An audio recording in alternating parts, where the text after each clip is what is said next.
Bienvenidos y bienvenidas a una nueva edición del Archipiélago Histórico. Mi nombre es Ramón González Arango López. En esta ocasión tengo el gusto de conversar nuevamente con el sociólogo Sebastián Schulz. ¿Cómo está todo? Bien, Ramón. Un gusto hablar nuevamente con vos y te agradezco enormemente la invitación. La invitación se debe a que si usted quiere saber sobre China, Sebastián Schulz es el hombre para eso. Sebastián Schulz que está trabajando temas de China todo el año. Yo estoy todo el tiempo viendo intervenciones y participaciones, publicaciones sobre China, sobre la geopolítica, sobre relaciones internacionales. Así que me interesa que en este episodio hablemos sobre China en el 2023, porque como te mencionaba antes de la conversación, se está convirtiendo en uno de esos protagonistas a nivel mundial. Pero antes de comenzar a hablar sobre ese tema, me gustaría que nos dieras tus observaciones o tu reflexión sobre el reciente ascenso de Milei en la política argentina. Bueno, sí, creo que es es un hecho que tiene obviamente múltiples dimensiones de análisis y de explicación, sobre todo. Es un fenómeno que obviamente es argentino, pero que, bueno, uno puede circunscribirlo también a una escala más amplia, porque si uno lee los marcos de alianza de Milei y las propuestas de Milei y las alineaciones internacionales, uno encuentra muchos paralelismos con lo que fue el proceso de Bolsonaro en Brasil, incluso del propio Trump en los Estados Unidos, y de otros grupos que suelen catalogarse como de la nueva derecha o la ultraderecha, que han ganado terreno a nivel internacional producto de la crisis sistémica que atraviesa el orden internacional, de las pujas geopolíticas, de la crisis de hegemonía. Generalmente los sociólogos, los internacionalistas, cuando vemos las crisis de hegemonía, vemos que aparecen estos actores que pujan fuertemente por defender el orden establecido, y Milei es un poco una expresión de eso.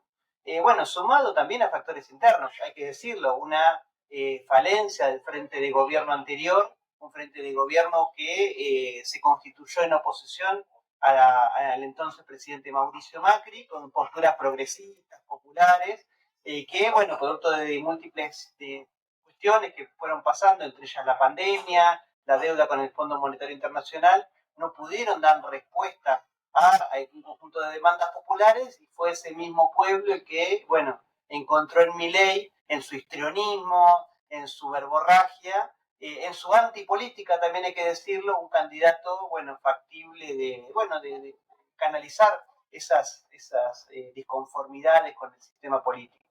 A mí me gusta incluir dentro de mis reflexiones, ¿no? O dentro de mi aprendizaje diferentes perspectivas de diferentes lados del espectro político.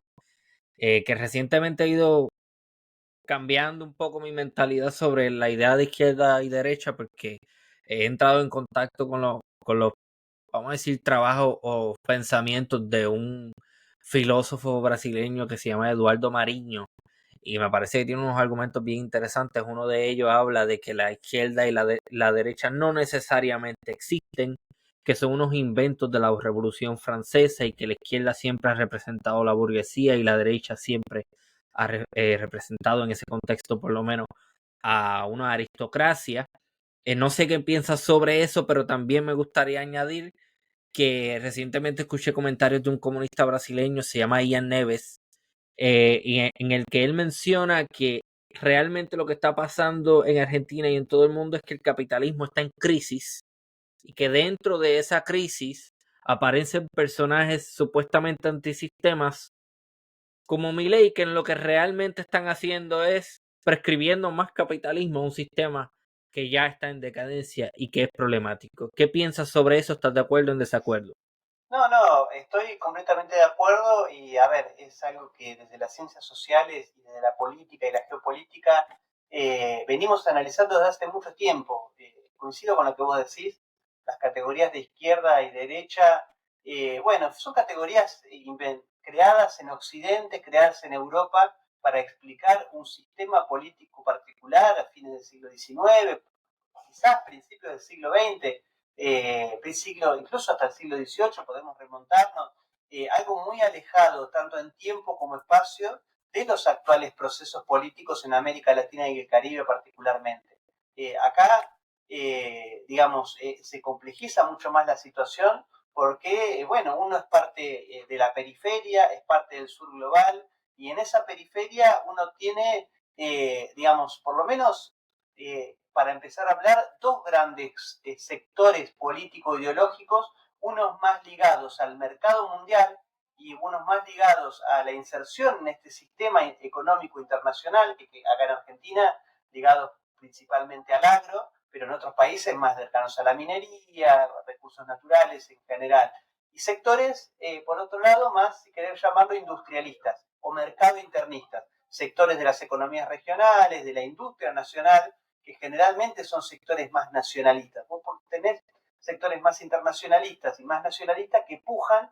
Ahora, eso después se va complejizando, digamos, porque tenés sectores dentro de los nacionalismos, nacionalismos más conservadores, nacionalismos más populares.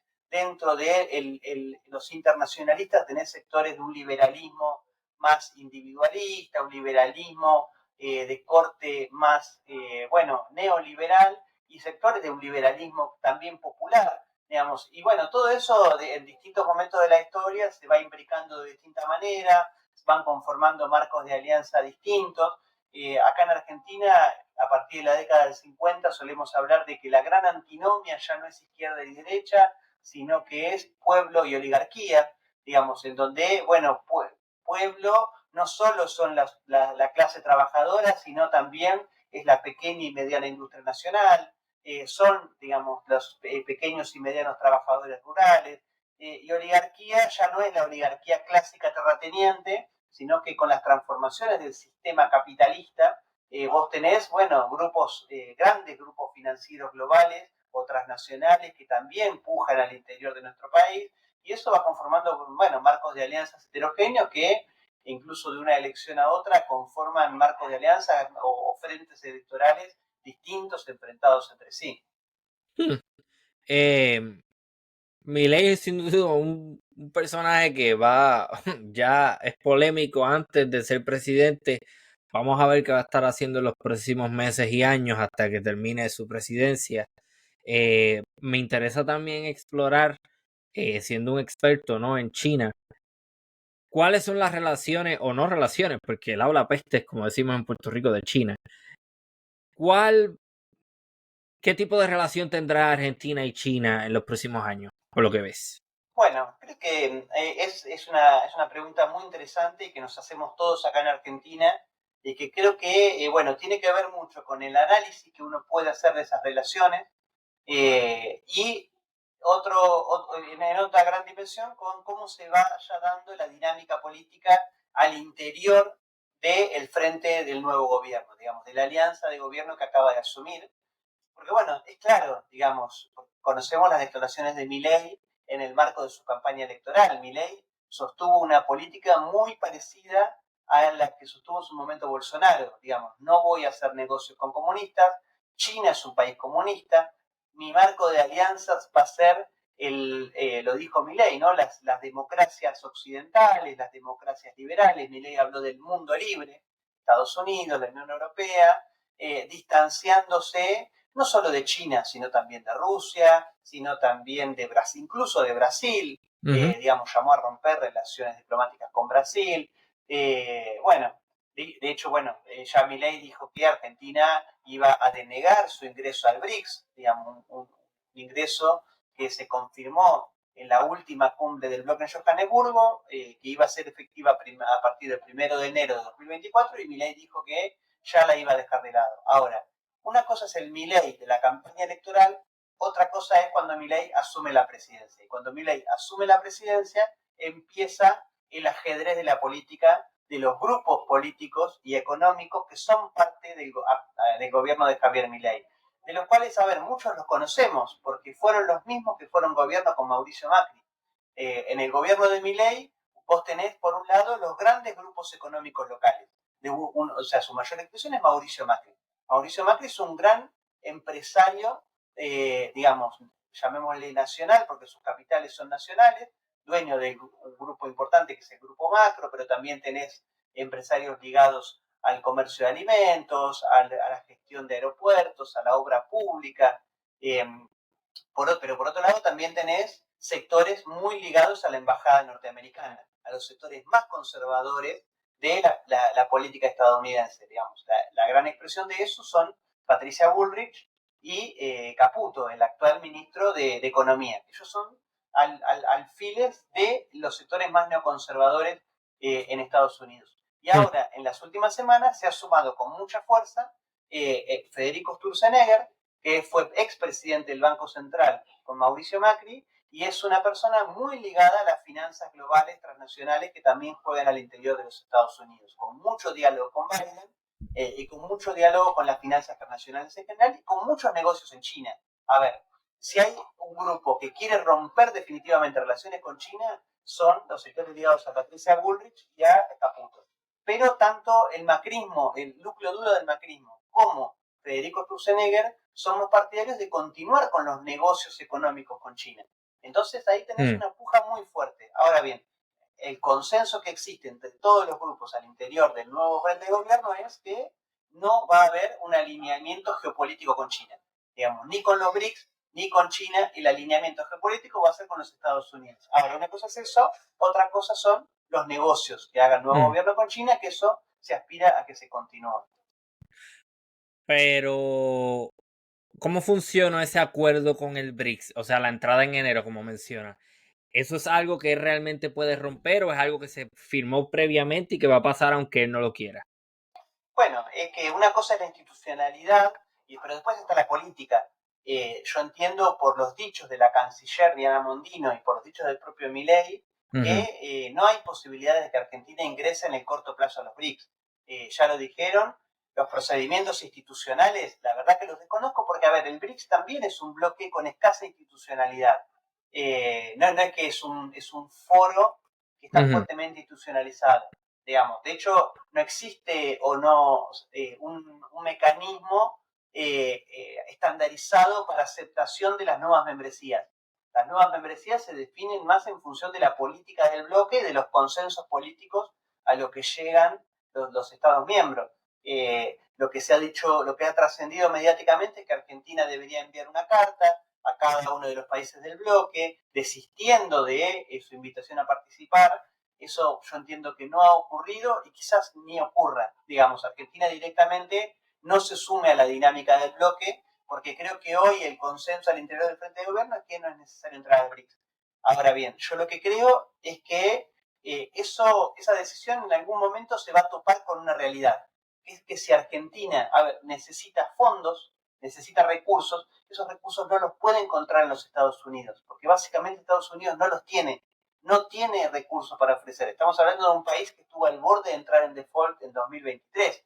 Estados Unidos podrá ofrecer un paraguas ideológico, podrá terciar en la negociación con el Fondo Monetario Internacional, pero si lo que busca Argentina son dólares y son inversiones, hoy el centro del dinamismo económico global está en China, y en China, en la India y en Brasil son tres de los principales socios comerciales de Argentina.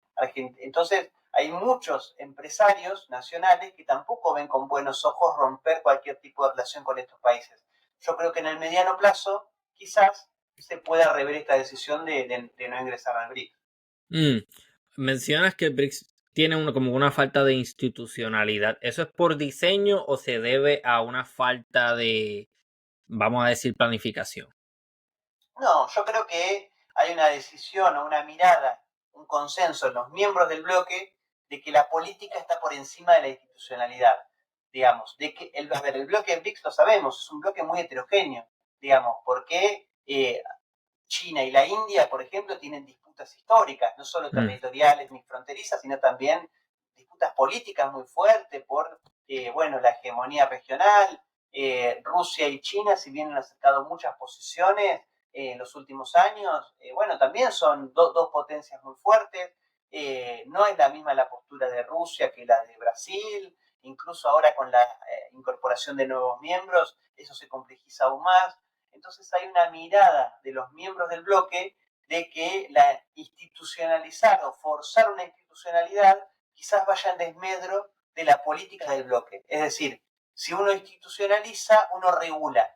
Y cuando uno regula, uno establece cosas que están cosas permitidas y cosas prohibidas, establece límites.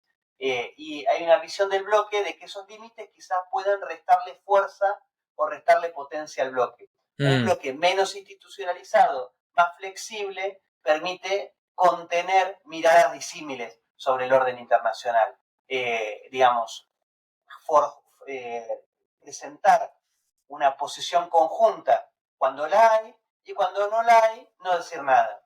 Digamos, en las cosas que hay acuerdos, por ejemplo, bueno, creemos un banco del BRICS para financiar el proyecto de infraestructura, bueno, lo creamos. Pero si no hay consenso en determinadas cuestiones, como por ejemplo la reforma del Consejo de Seguridad o otras cuestiones más específicas, como por ejemplo la invasión de Rusia a Ucrania, bueno, de eso no digamos nada o digamos lo mínimo posible para no herir ninguna susceptibilidad a los miembros del bloque. Ok, entiendo perfectamente. O sea, me estás hablando de que no es muy burocrático y está hecho de forma tal que si hay algún problema a lo largo del camino, lo solucionamos rápido, con consenso y con discusiones. Pero eso va a requerir una madurez bastante, una gran madurez por parte de los países que son parte de ese bloque diplomático. Y bueno, vamos a ver si eso funciona y se sostiene a través del tiempo. ¿Qué crees? Sí, es una madurez que le ha permitido al bloque sostenerse desde 2009 a 2013, digamos, trascender y permanecer en un nivel geopolítico muy importante, digamos, en un nivel de exposición muy fuerte, que sea un bloque que hoy esté en boca de todos, y a su vez también poder contener a dirigentes políticos muy distintos. Y yo creo que en esto también lo vinculo con cuál va a ser la estrategia del gobierno de Milei en los próximos años. Bolsonaro asumió la presidencia de Brasil con un discurso anti-chino, anti-ruso, anti-BRICS. Pero no solo Bolsonaro no abandonó al BRICS, sino que incluso organizó una cumbre de mandatarios mientras fue presidente. Esa flexibilidad al BRICS fue lo que le permitió que una persona como Bolsonaro pueda sentirse contenida al interior del bloque. Ahí es donde yo veo que el BRICS no exige posicionamientos, no demanda, digamos, posicionamientos específicos, sino que esa flexibilidad es la que le permite contener, bueno, posiciones distintas a lo largo de la historia del bloque, tanto digamos, en el caso de Brasil, pero como también hubo recambios de gobierno, golpe de Estado de por medio en Sudáfrica, hubo recambios de gobierno en la India, ahora sumar a países como Irán y Arabia Saudita, países históricamente enfrentados, que en los últimos años se han acercado a posiciones. Bueno, esa flexibilidad es la que le permite ir llevando esa tensión. Interesante eso. Me imagino que eso es una fórmula bastante interesante y yo creo bastante acertada, porque a lo largo lo que va a hacer es, vamos a decir, cementar la posición de China como, vamos a decir, un país tolerante con el que es bueno hacer negocios, porque ellos no te van a exigir nada, ellos simplemente vamos a trabajar juntos para que todo el mundo se beneficie económicamente. ¿Esa es la lectura o no? Sí, a ver, es así, como vos decís. Ahora bien, y esto lo vimos en los últimos días en Argentina, Mm, China se adscribe a los principios de coexistencia pacífica que vienen desde Bandung, uno de los cuales es la no injerencia en asuntos internos de los estados y el respeto por los modelos de desarrollo adoptados por cada país. Es decir, mm, China, así como no se metió en la forma de llevar la economía del Brasil de Bolsonaro, tampoco se va a meter en la forma de llevar la economía de Javier Milei en Argentina. Va a decir, bueno, ustedes argentinos han votado esto, lo respetamos, nosotros, nuestra alianza estratégica es con Argentina, es tanto Estado-nación, independientemente de quién lleve coyunturalmente el gobierno. Nosotros sabemos que así como Macri fue una coyuntura en la historia del país, lo mismo lo fue Alberto Fernández, lo mismo será Javier Milei, digamos. Pero a nosotros nos interesa sostener una cooperación estructural con Argentina como país.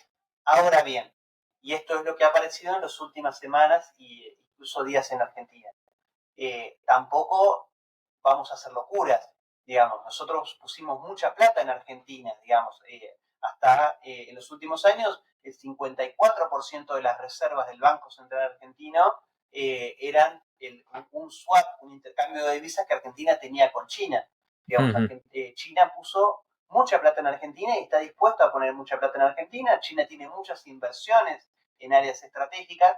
Lo que quiere China es, bueno, ¿qué va a pasar con la economía? Digamos, quiere algún tipo de certeza sobre qué es lo que va a pasar, digamos, las inversiones que nosotros venimos haciendo, ¿están resguardadas? ¿No están resguardadas? Digamos, recién hoy, digamos, 11 días después de asumir, Javier Milei designó embajador argentino en la República Popular China, digamos. China tiene hoy una desconfianza importante hacia el gobierno de Milei por las propias declaraciones de Milei y por el desinterés que mostró Milei al no nombrar embajador hasta el día de hoy en China. Entonces, bueno, quiere saber qué va a pasar para también tomar decisiones. Creo que lo dijo en la conferencia de prensa el portavoz de la Cancillería. Nosotros queremos, para nosotros Argentina es un socio estratégico integral. Nosotros queremos continuar cooperando con Argentina siempre y cuando esa cooperación se dé en un pie de igualdad y sea en condiciones de beneficio mutuo, es decir, que ambos nos beneficiemos mutuamente de esa cooperación. Pero el nombramiento de ese embajador en China lo que hace es, como estás diciendo, poner de manifiesto que quizás Milei también ya se dio cuenta de que sí, los Estados Unidos, como mencionas, una sombrilla ideológica y todo lo demás, pero aquí el socio con dinero son los chinos. Y si yo quiero de alguna manera negociar y sacar a este país adelante, supongo que eso de alguna forma debe ser su interés, no sé. Yo creo Eh, que eso, sí. Eso ajá. tarde o temprano va a terminar pasando, digamos, porque si los grupos de poder que hoy ejercen el poder en Argentina quieren dinero, lo van a tener que ir a buscar a China. No hay otro país hoy que tenga los recursos que tiene China, digamos. China se está convirtiendo en el principal socio comercial de Argentina. Es el segundo socio comercial por debajo de Brasil, con tendencia a posicionarse como el primer socio comercial.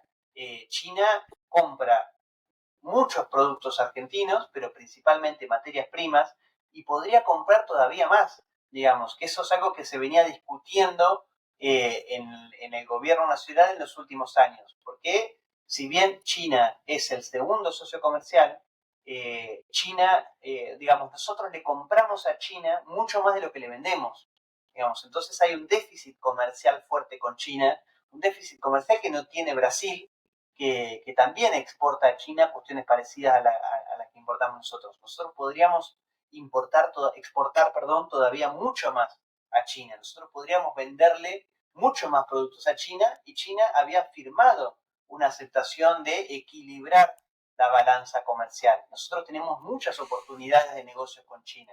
Ahora, lo que quiere China son certezas. Yo creo que, a ver, y eso es una lectura más política. La, el retraso en la designación del canciller tiene que ver con que no hay un consenso al interior del frente de gobierno sobre qué hacer con China, que es lo que charlábamos al principio del podcast, ¿no? Esto de, bueno, hay sectores que dicen de ninguna manera cortemos con los negocios con China y yo creo, digamos, sabiendo la persona que designaron como embajador, que realmente es una persona de segundo orden, digamos, es un embajador que hasta ayer cumplía funciones en Trinidad y Tobago y hoy, digamos, se encuentra siendo el embajador argentino en China, una persona que no tiene conocimiento de la realidad china, más allá de que es cierto que durante el macrismo ha cumplido otras funciones que también han sido importantes, quizás, y esto lo digo a título personal, es más, bueno, nos piden que designemos a alguien ganemos tiempo, designemos una persona hasta que terminemos de definir cuál va a ser nuestra estrategia económica y política con China. Pero, ok, hay algo que se me acaba de venir a la mente que me parece bien interesante. Para un hombre que se jacta de ser un economista y ser un neoliberal y amar el capitalismo y conocer sobre, ¿verdad?, todas estas cuestiones económicas, ¿por qué este individuo, Milei, a pesar de representarse a sí mismo de esa forma, lo que ha hecho es, como decimos en Puerto Rico, tirarle fanguito, tirarle tierra a los dos socios, a los principales dos socios económicos de Argentina? ¿A qué se debe eso? ¿Qué es lo que está pasando ahí? Bueno, a ver, yo creo que mi respuesta puede ir por dos lados. Ajá. La expertise económica de Javier Milei ha sido bastante cuestionada, digamos, porque es una persona que no emergió en la escena política por sus conocimientos sobre economía, sino que emergió en la escena política siendo un panelista de televisión que, bueno, gritaba mucho, digamos, y se enojaba mucho frente, y esto es cierto, a una realidad difícil del país, digamos. A ver, Milei no nace de un repollo, nace de un 40% de pobreza en el país, nace de una inflación descontrolada en la economía nacional en los últimos años y nace de la incapacidad de un frente de gobierno de resolver algunas cuestiones estructurales. Pero, digamos, Milei, si vos entras a cualquier buscador de artículos académicos especializados en economía, no vas a encontrar uno de Javier Milei. No es una persona que se destaque por digamos, su gran producción y conocimiento en economía. De hecho, los pocos papers que hay escritos por Javier Milei se ha demostrado en gran medida son plagios de otros autores. Digamos, es una persona que, pero al margen de eso, Sí. es una persona muy alineada a un pensamiento ultraliberal, podemos decirlo, por lo menos así emergió, más allá de que después fue cambiando radicalmente hacia un ultraconservadorismo. Digamos, es una persona que tiene propuestas claras. Liberalizar la economía, incluso en su momento llegó a plantear la eliminación del Banco Central, la dolarización de la economía nacional, pero bueno, la desregulación completa de la economía a la par de, bueno, un énfasis muy fuerte en el sistema de seguridad, la represión, la imposibilidad, la desarticulación del sistema sindical, bueno, el impedimento de cualquier tipo de manifestación pública, digamos, son cosas que se mezclan y que, yendo quizás más al punto de tu pregunta, Sí. bueno, también muchas de estas cuestiones que Milei llegó a decir sobre Brasil y sobre China, son declaraciones que Javier Milei, a ver, él fue muy histriónico en general, digamos. Su actual ministra de Seguridad es Patricia Bullrich. Patricia Bullrich fue la candidata de otro partido político que fue Juntos por el Cambio, el partido de Macri. En campaña electoral, Javier Milei acusó a Patricia Bullrich de poner bombas en jardines de infantes y de pertenecer a una organización guerrillera, digamos. Y lo dijo, y cuando se lo repreguntaron, lo sostuvo. Y esa persona hoy es su ministra de Seguridad, digamos. Acusó a Sturzenegger y a Luis Caputo de ser los grandes responsables del debacle económico argentino, de ser los responsables de la hiperinflación en Argentina, y sí, hoy son su principal asesor económico y su ministro de Economía. Digamos, Milei dijo una frase muy risueña cuando la designó a Patricia Bullrich como ministra de Seguridad, o incluso sí, antes, digamos, cuando Patricia Bullrich manifestó su apoyo a Milei para el balotaje, que dijo, nos pedimos disculpas, hicimos borrón y cuenta nueva. Digamos, bueno, creo que Milei está haciendo borrón y cuenta nueva con muchas de las cosas que dijo para la campaña electoral, pero que, bueno, era un poco un engaño al votante. Exactamente. Argentino. Eso quería preguntar. ¿Crees que el votante argentino promedio está al tanto de esos cambios radicales y está molesto después? ¿O crees que eso no afecta a su base, por así decirlo? A ver, yo creo que si uno va al llano del votante, obviamente está al tanto de estos cambios, porque fueron muy evidentes. A ver, el votante argentino también manifestó su descontento con lo que fue el macrismo. Digamos, Patricia Bullrich no le fue bien en la elección, quedó tercera y quedó cómoda tercera. Digamos, la gente le dio la espalda a Patricia Bullrich, así como también le dio la espalda al macrismo. Ahora, si esta alianza con estos sectores o estos cambios radicales de perspectiva de Milei es algo que hoy estén molestando a su votante, es algo que tendríamos que analizarlo más en detalle. Básicamente porque el votante de Milei, sobre todo el votante duro de Milei, ese 35-36% que votó a Javier Milei en las elecciones generales, es un votante muy descontento con con el sistema político en general, digamos. Es un votante que cree que la política, que el Estado, ni que la política le resolvió sus problemas. Digamos, Argentina viene con una crisis económica muy grande desde hace mucho tiempo, por lo menos desde 2011, desde 2013, 2015 para acá, se han sucedido políticas económicas, se ha sostenido la inflación, se ha aumentado la pobreza, ha aumentado el desempleo, ha aumentado la flexibilización laboral, y eso es algo que, bueno, se vio muy fuerte durante los gobiernos de Mauricio, donde el gobierno de Mauricio Macri, de 2015 y 2019, que se sostuvo en estos últimos 4 años con los gobiernos de Alberto Fernández como presidente y Cristina Fernández como vice. Por distintas razones. A ver, yo creo que lo de Mauricio Macri fue planificado, lo de Alberto Fernández y Cristina Fernández de Kirchner fue, bueno, entre una imposibilidad de hacer frente a determinados factores externos, la guerra en Ucrania, que afectó el mercado de alimentos y de energía, sumado a la pandemia, sumado a la deuda con el Fondo Monetario Internacional, sumado a la peor sequía en la historia del país, que afectó el ingreso de divisas. Eso sin duda repercutió y después hubo muy probablemente una incapacidad del gobierno de resolver, digamos, problemas estructurales de gran parte del pueblo argentino.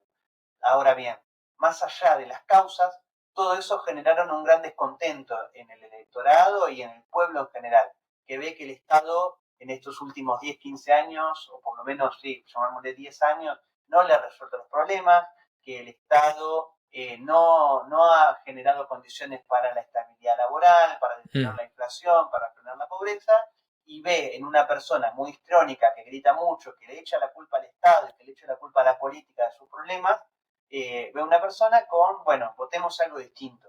Digamos, yo creo que todavía no hay un descontento generalizado, porque vamos 11 días de gobierno, pero Milei asumió o ganó las elecciones diciendo que el ajuste, que iba a haber ajuste, pero que el ajuste lo iba a pagar la casta política. Y las últimas medidas que ha tomado el presidente parece que van en contramano de eso. El ajuste no lo está pagando la casta política, lo está pagando los sectores trabajadores. Entonces yo creo que lo que siempre pasa. Lo que siempre pasa. El año que viene vamos a tener un descontento mucho más generalizado de la población cuando empiecen a llegar las facturas de luz con aumento, las facturas de gas con aumento, el boleto de transporte con aumento, el boleto de tren con aumento y no aumenten los salarios, digamos. Ahí vamos a tener un problema importante. Ahí los que realmente se van a beneficiar son los grandes empresarios e intereses capitalistas. Porque está diseñado para eso el sistema, para beneficiar a una élite y que siempre la carga de todo recaiga en los más pobres o los trabajadores. Bueno, es que es algo que sí dijo Milei en la campaña electoral, y es algo que el macrismo no pudo hacer. Milei dijo, nosotros, el ajuste lo va a pagar la casta, nosotros vamos a resolver los problemas de la decadencia argentina, pero ante todo nosotros necesitamos una reforma laboral, digamos, que es algo con lo que Milei va a avanzar y ya avanzó en estos días, pero va a avanzar mucho más. Digamos, acá en Argentina, históricamente ha sido una potencia industrial, sobre todo a partir de 1950. Argentina ha sido un país que se desarrolló en base a su industria, a la par del agro, pero sobre todo una industria en donde el sector sindical siempre tuvo mucha fuerza. Argentina tiene sindicatos muy fuertes, sindicatos de trabajadores. Argentina tiene una legislación laboral muy fuerte, conquistada durante muchos años por los sindicatos. Los sindicatos son factores de presión muy fuertes, que históricamente han terciado. Lo que Milei dice es, bueno, nosotros tenemos que avanzar sobre los sindicatos y avanzar sobre la legislación laboral, es decir, quitar las indemnizaciones, quitar las vacaciones pagas, quitar, bueno, cualquier tipo de derechos que tengan los trabajadores, porque siempre la excusa en este tipo de casos es que la mano de obra es muy cara, digamos, es decir, el salario mínimo es muy alto, los derechos laborales son muy caros, nosotros necesitamos desregular el mercado de trabajo. Entonces, bueno, ahí los grandes empresarios, como vos decías, van a ganar mucho a costa de la clase trabajadora. Vamos a ver lo que pasa, pero vamos a lo que venimos. 2023 China, a grandes rasgos. ¿Le ha ido bien? ¿Le ha ido mal? ¿Qué pasó? Bueno, yo creo que, a ver, en 2023 en general ha sido un año bastante convulsionado en general. No es la excepción, porque la verdad que los últimos 3 años han sido años muy turbulentos para el orden internacional. Venimos de una crisis que podemos rastrearla desde 2001 con la caída de las torres, 2008 la crisis financiera. En ese marco, China en los últimos 3 años ha ido, como se dice en China, cruzando el río tanteando las piedras, es decir, siendo muy cauteloso en los pasos que ha venido dando. China ha buscado estabilizar su situación financiera a nivel interna. Recordemos que viene de la crisis del sector inmobiliario con Evergrande. Eso disparó una alarma sobre el crecimiento de la especulación financiera, sobre todo en el sector inmobiliario nacional, pero que eso después se desprendía hacia muchos sectores. China ha buscado, es algo que ya viene haciendo, pero que se notó mucho este año, es pasar de ese país que crecía a tasas del 9-10% a crecer a tasas más bajas. Digamos, bueno, igual la pandemia fue un duro golpe para la economía en general y eso repercutió en China, pero crecer a tasas del 3-4%, pero enfocándose en apuntalar el consumo, es decir, ya no crecer en base a las exportaciones, sino crecer en base al consumo nacional, digamos, aumentar el nivel de la calidad de vida de su población, corregir desequilibrios en el desarrollo. China, digamos, tiene algunas desigualdades en su desarrollo, teniendo en cuenta que tiene una zona costera muy desarrollada y zonas del interior en donde el desarrollo ha llegado un poco más tarde. Digamos, esas son las cosas que intenta corregir China a nivel interno, intentando después, bueno, posicionarse como un actor protagónico en el rediseño del orden internacional. Digamos, su protagonismo en la expansión del BRICS puede ser un caso, pero también, bueno, China ha intentado jugar un rol mucho más fuerte en la diplomacia internacional. Digamos, creo que se viene a la mente el rol que tuvo China en el restablecimiento del diálogo bilateral entre Arabia Saudita e Irán, en donde la foto de China en el centro de esos dos países recorrió el mundo, porque China empezó a jugar un rol muy fuerte en ese sentido, pero también China publicó un documento de 11 puntos para la paz en Ucrania, es decir, intentó aportar su visión sobre la necesidad de resolver de forma pacífica el conflicto en Ucrania, a la par de intentar contener algunos conflictos que, bueno, se le vienen o pueden ser peligrosos para los próximos años en su región cercana, el caso de Taiwán, el caso de Filipinas. China es consciente que ya Estados Unidos y la OTAN han dicho que el Asia-Pacífico es la región en donde se va a disputar el orden geopolítico en los próximos años, Sí. y en el Asia-Pacífico es una región muy importante para China. China lo que no quiere es que se disparen las tensiones y los conflictos en esa región, y por eso, bueno, busca generar distensión en la región, es decir, que haya la menor cantidad de conflictos posibles, aunque, bueno, hay algunas situaciones o puntos que China no está dispuesta a ceder, como por ejemplo la cuestión de Taiwán, sus reclamaciones territoriales en el mar del sur de China meridional. Bueno, son cuestiones que China va a tener que lidiar durante este año, seguramente va a seguir lidiando el año que viene. Lo que recientemente vi también fue que China o el presidente chino en su visita a Estados Unidos le dijo claramente a Biden, lo de Taiwán va, eso va. O sea que eso pasó, eso no pasó, ¿qué es la que hay ahí? No, a ver, lo de Taiwán es una política de Estado para China. En cada lugar que va, China deja clara su posición de Taiwán, porque también ve China que los otros países aprovechan eso para, digamos, empezar a correr los marcos de acuerdo que China fue forjando durante muchos años con estos países, digamos. La posición de China es clara, digamos, Taiwán, por proximidad geográfica y por historia, es un territorio que es parte de China, digamos. Ahora bien, hay una particularidad, que es un territorio que es parte de China, pero que está ocupado. Está ocupado por grupos rebeldes, ¿no? Desde la revolución, la guerra civil en el 50, 49, cuando los sectores del Kuomintang pierden la guerra civil, se exilan en Taiwán, toman la isla y reclaman ser la heredera legítima de China, ¿no? Bueno, ahora, eso después cambia a nivel internacional, porque hoy la abrumadora mayoría de los países del mundo reconocen no solo que Taiwán y China es una misma unidad geográfica, sino que el Partido Comunista de China es el legítimo gobernante de la China integral. Incluso los Estados Unidos. Los Estados Unidos reconocen que Taiwán es parte de China y que el gobierno legítimo es del Partido Comunista. Ahora, después Estados Unidos vende armas a Taiwán, digamos, tiene visitas bilaterales de alto rango con los gobiernos de Taiwán, lo mismo hace en parte la Unión Europea, y es lo que China marca, digamos, y que es esta doble vara. Imaginémonos el caso, por ejemplo, el día de mañana, que California dice, bueno, yo a partir de ahora somos un estado autónomo. Estados Unidos, digamos, lo niega a nivel internacional. Y China toma la decisión de venderle armas a California. Bueno, ¿cómo lo vería eso Estados Unidos? Digamos, es casi una declaración de guerra. Bueno, eso está haciendo Estados Unidos con Taiwán.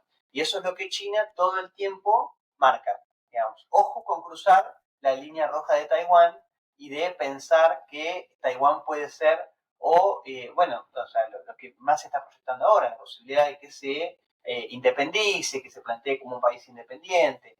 Eso es una línea que China no está dispuesta a ceder. ¿Cuál es la posición de Corea del Norte en cuanto a eso? Porque Corea del Norte es un país importante y estratégico en esa región. Corea del Sur, discúlpame. No, Corea del Sur es un país que, al igual que la inmensa mayoría del mundo, reconoce que Taiwán es parte de China. Eso está claro, digamos. Y cuando digo la inmensa mayoría del mundo, digo que son 10, 11 países los que reconocen a Taiwán, de los cuales el más importante es Paraguay. Pero después son, bueno, la mayor parte son islas del Caribe o son islas de Oceanía, digamos. No hay grandes países importantes que reconozcan a Taiwán. Eso ha virado en los últimos años de forma abrumadoramente mayoritaria hacia el reconocimiento de China. También porque China, a ver, en esta idea de la reclamación territorial, China es clara. Vos reconoces a Taiwán, eso implica que vos no reconoces a la China continental. Y si vos no reconoces a la China continental no va a comerciar nada con vos. Digamos, vos si querés comprarnos, pero no, la China continental no te va a comprar nada a vos, y bueno, que la principal potencia económica del mundo no te compre nada, y bueno, es una desventaja importante. Ahora, Corea del Sur también no reconoce a Taiwán como país, lo reconoce a China. Ahora, por un lado, está alineado, hay que decirlo, con la estrategia norteamericana, porque Corea del Sur es un socio importante de los Estados Unidos, pero yo lo que creo, en vistas a las declaraciones, y esto es algo que creo que se extiende al resto de los países importantes de la región, hablo de Corea del Sur, hablo de Japón, hablo de Australia, países que tienen muy buen diálogo con los Estados Unidos, es que ninguno quiere un conflicto armado en el mar del sur de China. A ninguno de estos países les sirve que haya una guerra entre Estados Unidos y China por la cuestión de Taiwán. Básicamente porque por el mar del sur de China pasa gran parte del comercio mundial y gran parte del comercio de Corea del Sur, Japón y Australia. A ninguno le sirve que se corten las vías de comunicación, que haya una guerra a gran escala en la región. Digamos, por eso Corea del Sur yo creo tampoco va a pasar esa línea roja. ¿Y qué tal Japón? Porque Japón se está armando bastante. Bueno, Japón tiene una pretensión de ser una potencia regional históricamente, digamos, y ahí Japón, si bien comparte una idiosincrasia histórica con China, Japón tiene una una cosmovisión muy parecida a Occidente en su sentido imperialista, digamos, Oh, algo que sí. China nunca tuvo a lo largo de su historia. Japón, a ver, también por las particularidades de cada uno, esto quizás deberíamos remontarnos mucho más a la historia. Japón es un país que se ha desarrollado, es una civilización milenaria que ha tenido un desarrollo tecnológico, económico, político muy fuerte, tiene un problema, que es su tamaño. Digamos, una isla del tamaño de Japón no puede tener pretensiones de ser una potencia regional si no crece en escala. Por eso, históricamente, Japón tuvo intenciones de invadir territorios de China, digamos, invadir Manchuria, tomar durante las guerras del opio posesión de puertos chinos. Japón necesita colonias, como las tuvo Gran Bretaña. O sea, Japón no es un Estado-nación de tamaño continental, como lo es Estados Unidos, como lo es China, como lo es Rusia, como es la India o como es la Unión Europea. No tiene esa escala. Y vos, si querés ser un actor de peso, necesitas una escala territorial. No la tiene. Tiene que conquistar otros territorios, algo que históricamente no lo pudo hacer. Entonces, se encuentra con ese problema. Estados Unidos, y esto es muy interesante, uno lo lee en el libro de Brzezinski, el gran tablero de ajedrez mundial. Brzezinski, un geoestratega norteamericano de los más importantes, dice: Japón es un protectorado de Estados Unidos, digamos, es un protectorado económico y es un protectorado militar, digamos, es un enclave norteamericano en la región del Pacífico. Entonces, en ese marco, Japón juega muy en tándem con los Estados Unidos y hay una enemistad también histórica muy fuerte entre China y Japón, algo que es muy Oh, sí, difícil se de odian. saldar. Claro, se odian, son cuestiones históricas que, a ver, quizás esto un físico no lo puede explicar, pero nosotros que hacemos ciencias sociales, las enemistades históricas, culturales, son muy importantes a la hora de entender la geopolítica, y Japón y China tienen muchas rispideces entre ellos. Sí, sí, no, y eso va para algo.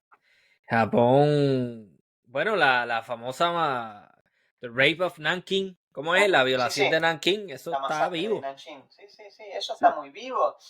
A ver, está muy vivo porque es algo que está muy a flor. En general, todo lo que... a ver, China también es una civilización milenaria y es un Estado-nación muy orgulloso de sí mismo, digamos. Tienen con qué estar orgullosos porque han sido la principal potencia económica mundial durante miles de años. Y es una civilización que ha sido responsable de grandes de los inventos de la humanidad, como la imprenta, como el papel, como la brújula. Cuando China dinamizó el comercio con sus socios, China dinamizó la economía mundial. Y bueno, China tiene un problema que es las invasiones extranjeras, occidentales, pero también japonesas. Esas invasiones y la guerra del opio y el siglo de la humillación que vivió China entre 1840 y 1950 calaron muy hondo en el sentimiento chino. China generó un sentimiento anti-estadounidense, anti-británico y anti-japonés, en los cuales, como vos decías, la masacre de Nanjing tiene una cuestión muy importante por las atrocidades de lo que fue esa incursión japonesa que dejó miles y miles de muertos en China, que dejó muchas torturas, y lo más importante es que Japón lo niega, digamos, Japón niega esas atrocidades, y eso también es lo que hiere el sentimiento nacionalista chino. Interesante. Viene siendo como un equivalente a estas personas que niegan el holocausto judío, ¿no? Eso no pasó. Olvídate de eso no pasó. ¿Qué otras cosas de importancia han sucedido en América Latina con relación a China? Porque me viene a la mente, por ejemplo, las conversaciones entre El Salvador y China, que China ha hecho importantes donaciones y me viene a la mente en particular la Biblioteca Nacional de El Salvador, que es una donación y es un proyecto chino, que es Bueno, brutal. sí, sí, y yo creo que lo interesante es el hecho de que China ha podido avanzar en el restablecimiento de relaciones diplomáticas con países de Centroamérica. Mm, Creo que eso es fundamental porque Centroamérica, digamos, el caso de Nicaragua, el caso de El Salvador, incluso de Guatemala, son países que reconocían a Taiwán y no a China. Entonces, los avances con Nicaragua, los avances con El Salvador, son sumamente importantes para China porque le permite desandar la hegemonía, no la hegemonía, sino la legitimidad que algunos países le daban a Taiwán de volver a tener presencia en esos países.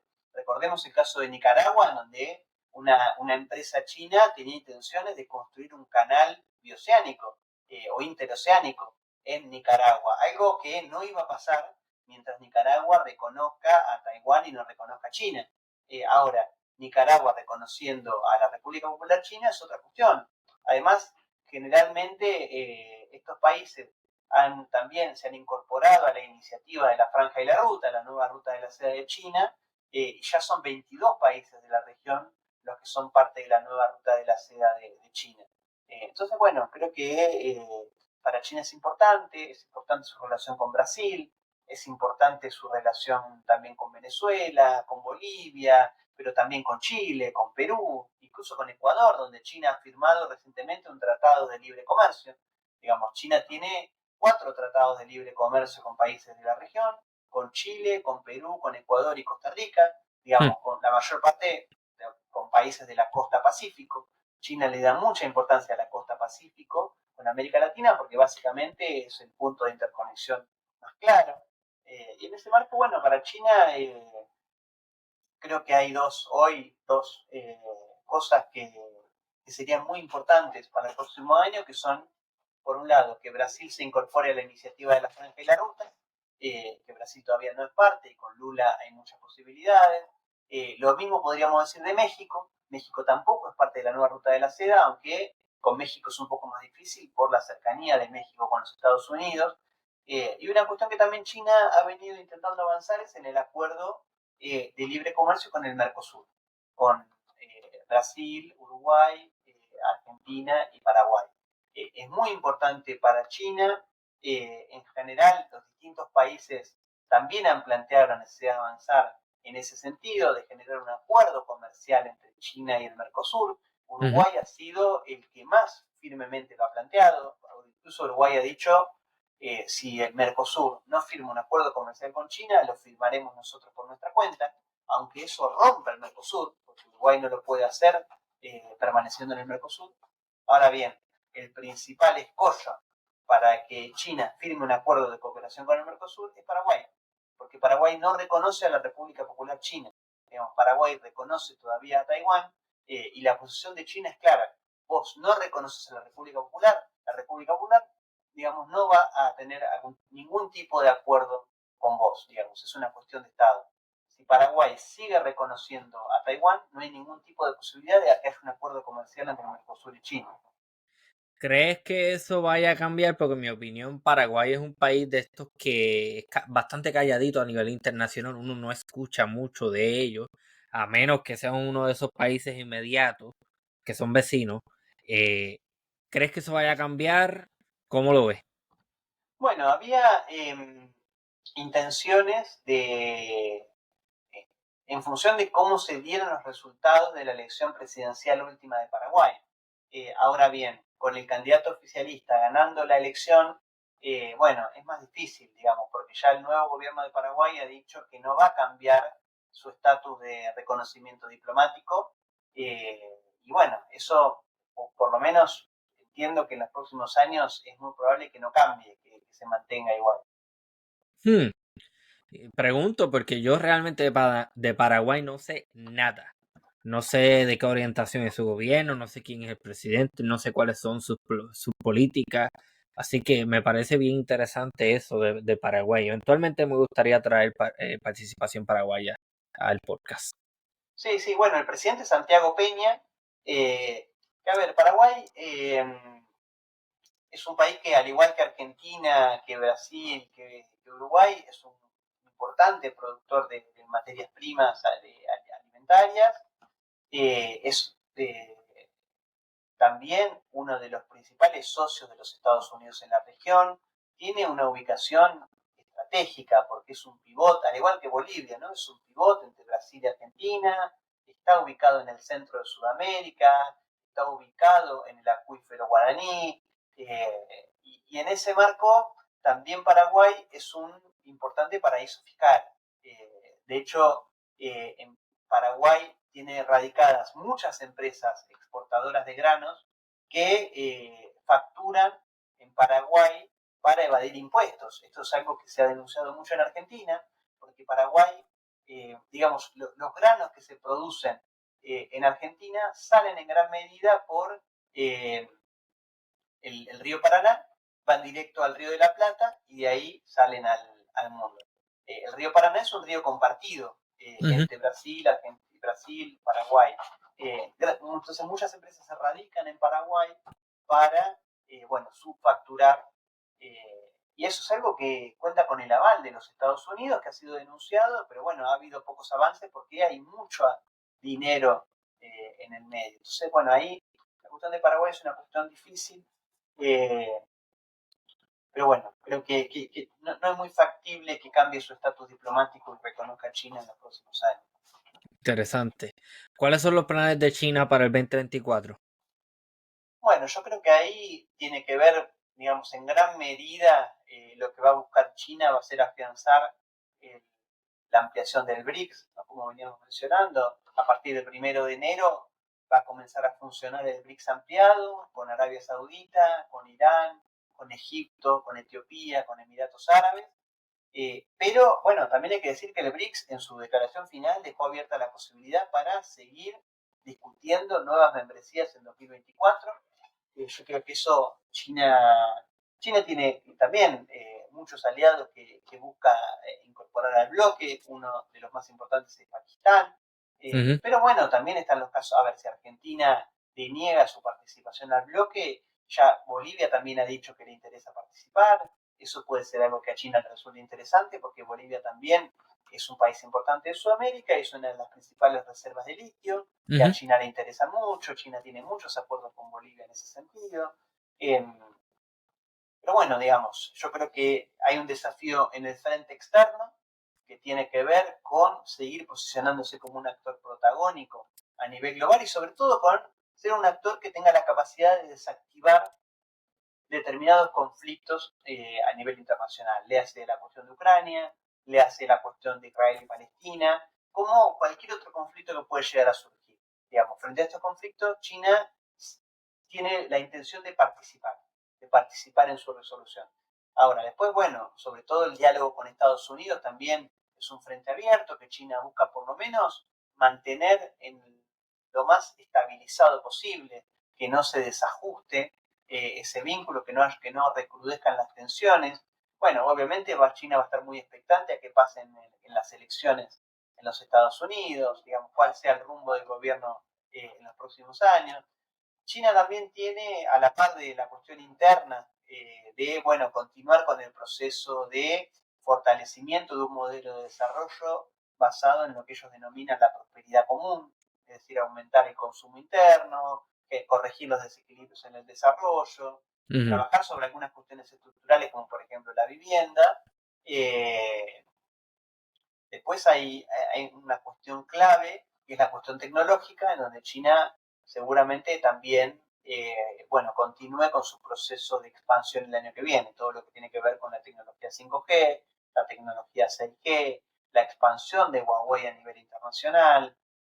Digamos, estoy haciendo un pantallazo un poco de algunas cuestiones que creo que van a ser centrales para China. Sí. Otra, por ejemplo, la cuestión de la desdolarización del comercio internacional y el reposicionamiento del yuan como una moneda que gane cada vez más peso en el comercio internacional.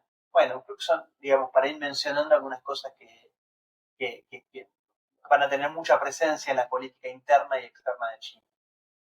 Y algo que me llama mucho la atención es que África va a tener una importancia bastante grande porque África es un continente tradicionalmente explotado por las naciones europeas y por los Estados Unidos, y ahora al tener una potencia como China pendiente a ese continente, no sé si necesariamente eso vaya a suponer un crecimiento económico o vaya a no sé, ¿me podrás decir tú cuál es la actitud general de China hacia África? Bueno, yo creo que ahí hay que ver las dos partes, digamos, o por lo menos analizarlo desde varios lados, Sí.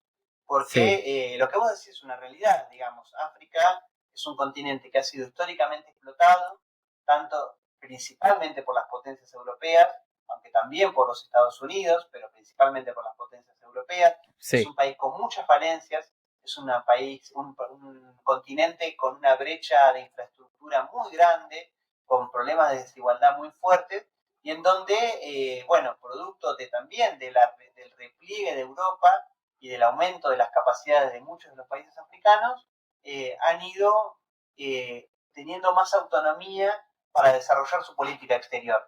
Y en eso han aparecido otros actores como China y como también Rusia, digamos, porque hay que decir, los países africanos tienen un diálogo muy importante con Rusia, que les da, Rusia ha sido un actor que ha apoyado y las rebeliones, los golpes de Estado que se han dado, por ejemplo, en Níger, en toda la zona del Sahel.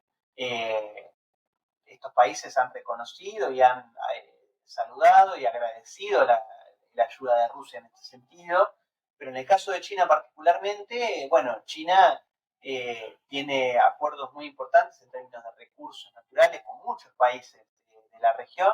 Digamos, por ejemplo, en términos de petróleo, Angola es uno de los principales exportadores de petróleo a China, pero en general gran parte de los países africanos exportan recursos y China ha correspondido intentando resolver algunos de los problemas de infraestructura de los países africanos, en términos de puertos, en términos de carreteras, en términos de vías ferroviarias. En general, los países africanos han, digamos, quizás con algunos matices, pero en general han saludado la presencia de China en la región. Digamos, gran parte de los países de África sienten que la cooperación con China es mucho más benéfica que la cooperación histórica que han tenido con los países europeos, ¿no? Con Francia, con Alemania, con Bélgica, Holanda. Sí, que la palabra cooperación es un poco cuestionable en ese contexto. No ha sido necesariamente una cooperación. Es decir, Claro, sí. menciona lo de este embajador que tenía presencia en Trinidad y Tobago y ahora va a ser embajador de Argentina en China. Me vino algo a la mente, ¿verdad? Parecerá jocoso, pero lo creo realmente. ¿Tú crees que en los próximos años tengas algún tipo de posición o encargo de ese tipo? Porque, coño. Sí, a ver, esto generalmente, y creo que acá en Argentina y en muchos lugares pasa. Sí. La presencia de China ha despertado mucho interés en gran parte del ámbito económico, político, cultural, y creo que eso ha generado que en los últimos años haya crecido la cantidad de gente que intenta primero entender a China, pero también aportar elementos para potenciar la articulación de que una articulación que sea mutuamente beneficiosa, pero priorizando el interés nacional de cada uno de nuestros países. Digamos, hay mucha gente que se ha especializado en China, hay carreras universitarias, con cada vez más cantidad que intentan generar este tipo de vínculos, de sinergia. Creo que hay mucha gente muy capacitada para eso. Y creo que desde nuestro lugar intentamos aportar en ese sentido, digamos. En general, todo el núcleo de personas que venimos siguiendo el tema China, la verdad que desaconsejamos bastante las declaraciones que ha tenido Milei sobre China, porque habla de un desconocimiento, o sea, primero habla de un desconocimiento de lo que es hoy China en la actualidad, pero también implica negar las posibilidades que ofrece China si las abordamos correctamente. Y creo que en ese marco todos intentamos aportar un poco en ese sentido. Obviamente, hay algunos especialistas mucho más cercanos a la mirada ideológica del presidente, otros, entre los que me incluyo, no tanto, digamos. Creo que vamos a tener poco para aportar desde adentro de la gestión en ese sentido, pero sí desde afuera, intentando crear sentidos comunes sobre las oportunidades que ofrece China, intentando no hacer locuras en términos de política internacional. O sea que si el gobierno cambia y es favorable, aspirarías a un puesto diplomático o algo por el estilo. Y, a ver, a mí me encanta el análisis, yo soy un analista, Ah, sociólogo, cientista, si ayuda al país, obviamente, digamos, ahí estaremos. mm, Pero bueno, a mí me gustan estos debates, como los que tengo con vos, sí. bueno. No, no, no, lo digo porque reconozco que tienes unas capacidades para la diplomacia y una forma de comunicar bastante efectiva que en esos foros son imprescindibles. Que no sé, por eso lo menciono, que si eres experto en ese tema es algo que deberías considerar. O a lo Bueno, mejor lo has considerado, ¿no? en general, a ver, todos los, por lo menos, no sé si todos, por lo menos a mí yo creo que igualmente es muy importante el análisis, es muy importante la academia, es muy importante entender, pero Mm, creo que, digamos, de nada sirve entender si no sirve para transformar. En ese marco, bueno, o por lo menos ser parte, digamos, aplicar prácticamente lo que uno sabe, lo que uno estudia, lo que uno va aprendiendo. Saber por saber, creo que si bien es importante, a mí me gusta saber, pero hacer, digamos. No dejar lo que uno hace guardado en un cajón o guardado en una carpeta en la computadora, sino, bueno, que eso le sirva a la región, sirva al país, que pueda usarse para. lo entiendo, lo entiendo. Bueno, yo creo que has hecho un excelente trabajo hoy. Yo creo que muy pocas son las preguntas que va a tener la audiencia, porque lo has dejado bastante claro cuáles son las actitudes chinas y qué es lo que se plantea hacer China en el próximo año. ¿Cuál ha sido el avance? Y esta es la última pregunta. ¿Cuál ha sido el avance en la iniciativa de la nueva ruta de la seda y eso? ¿En Argentina?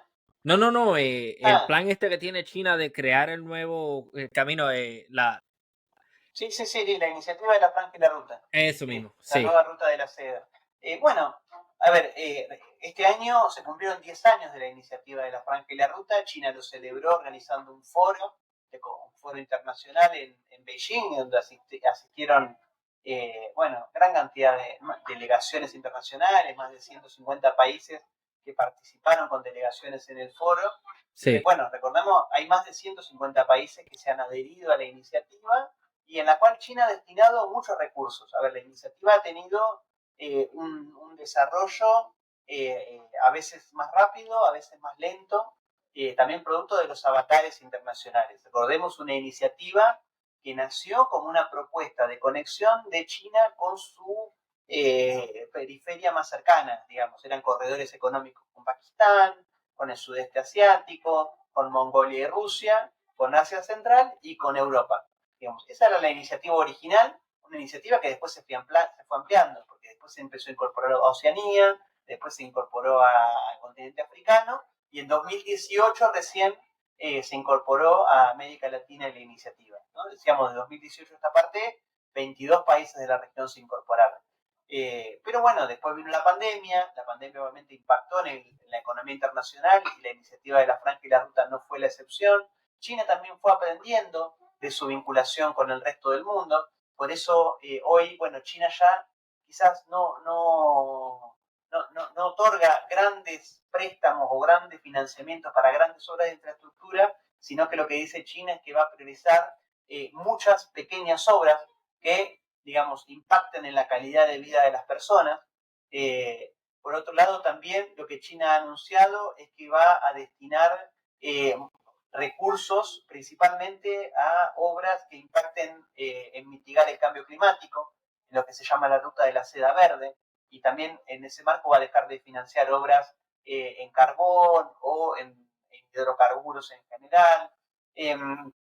Bueno, en ese marco China tiene, bueno, el desafío de continuar financiando proyectos, no como los que creo que antes lo decía, ¿no? Que tiene que ver con puertos, con Ujú. carreteras, que tiene que ver con aeropuertos, con vías ferroviarias, pero también más allá de eso, con convenios de cooperación cultural, en los que China ha destinado también recursos, ¿no? En intercambios educativos, en políticas de comunicación, de salud. China también ha generado otras instancias paralelas, como por ejemplo la ruta de la seda de la salud, que consistía en la donación de hospitales o de insumos médicos, sanitarios, también la ruta de la seda digital, ¿no? Para llevar la conectividad a zonas rurales o a zonas que no tenían conexión 4G o incluso 5G. Bueno, son cuestiones en las que China ha destinado recursos, lo va a seguir destinando. Obviamente la situación de crisis sistémica, las tensiones internacionales repercuten en la iniciativa. En los últimos meses hemos tenido el caso de Italia, que se retiró o anunció su decisión de retirarse de la iniciativa de la Franja y la Ruta, algo que China ve con preocupación que siga pasando. Por ejemplo, que, bueno, en este caso Javier Milei, por ejemplo, pueda tomar la decisión de cancelar el acuerdo de la iniciativa de la Franja y la Ruta. Es algo que China ve con precaución, pero todavía no es una preocupación del país asiático. Lo entiendo. Mira, para la gente que tenga interés en seguir tu trabajo, ¿cómo te ven y te consiguen? Bueno, en Sebastián Schulz buscan en Google Académico o en Academia Edu, o incluso mis redes, ahí suelo ir posteando los artículos, publicaciones, notas. Seguramente van a encontrar este podcast también ahí. Eres bien activo en LinkedIn también para la gente. Sí, también, sí. Sí, Trato sí. bueno, en la medida de lo posible, de difundir lo que vamos haciendo. Para mí esa plataforma es bien importante. De hecho, es mi favorita. Así que Creo que ahí nos conocimos incluso. sí, definitivamente. Pero nada, agradezco inmensamente el esfuerzo que has hecho por participar esta noche en este podcast. Recientemente padre por segunda ocasión, ¿no? Por segunda ocasión, exactamente. Así que debes estar cansadísimo, trabajando mucho. No te quito más tiempo. Muchísimas gracias por todo. Seguiremos en contacto y esto ha sido una nueva edición de Archipiélago Histórico. Hasta la próxima.